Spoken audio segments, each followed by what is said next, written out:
பிப்ரவரி 17 செவ்வாய். முதல் வாசகம் யாக்கோபு 1:12 முதல் 18 முடிய.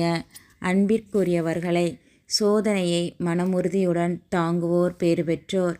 ஏனெனில் அவர்களது தகுதி மெய்ப்பிக்கப்படும்போது தம்மீது அன்பு கொள்வோருக்கு கடவுள் வாக்களித்த வாழ்வாகிய வெற்றி வாகையினை அவர்கள் பெறுவார்கள்.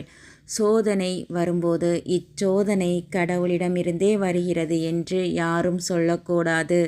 ஏனெனில் கடவுள் தீமையின் தூண்டுதலுக்கு உள்ளாவதில்லை. அவரும் எவரையும் சோதிப்பதில்லை. ஒவ்வொருவரும் தம் சொந்த தீய நாட்டத்தினாலே சோதிக்கப்படுகின்றனர். அது அவர்களை கவர்ந்து மயக்கி தன்வயப்படுத்துகிறது. பின்னர் தீய நாட்டம் கருக்கொண்டு பாவத்தை பெற்றெடுக்கிறது. பாவம் முழு வளர்ச்சியடைந்து சாவை விளைவிக்கிறது.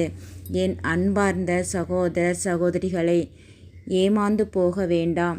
நல்ல கொடைகள் அனைத்தும் நிறைவான வரம் எல்லாம் ஒளியின் பிறப்பிடமான விண்ணகத் தந்தையிடமிருந்தே வருகின்றன. அவரிடம் எவ்வகையான மாற்றமும் இல்லை. அவர் மாறிக்கொண்டிருக்கும் நிழல் அல்ல. தம் படைப்புகளுள் நாம் கனிகளாகும்படி உண்மையை அறிவிக்கும் வார்த்தைகளால் நம்மை ஈன்றெடுக்க அவர் விரும்பினார்.